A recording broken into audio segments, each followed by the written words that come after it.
Assalamualaikum warahmatullahi wabarakatuh.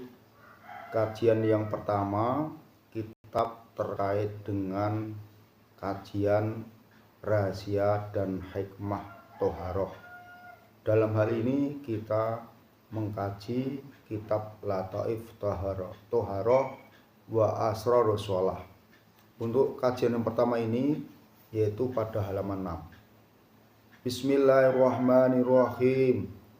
He mukmin kabeh, tatkalane tangi sira kabeh saking naumil ghaflah, lan lilir sira kabeh saking naumil furqah, krana arep nglakoni salat, mongko masuwana sira kabeh ing rainira ingkang wus kelawan pot madhep marang donya lan gluput kelawan ginawe ningali akhyar, tegese paes donya, waswana kelawan banyu taubat lan istighfar, lan malih maswana sira kabeh ing tangan ira karo saking labete oleh ira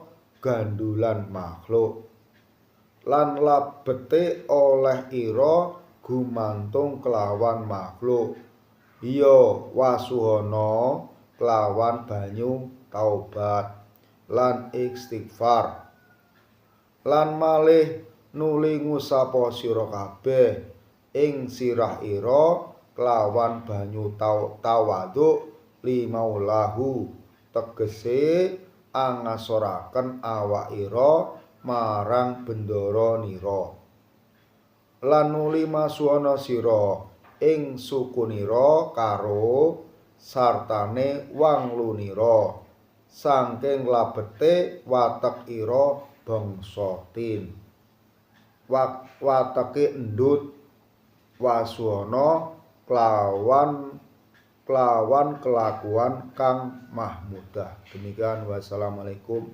warahmatullahi wabarakatuh.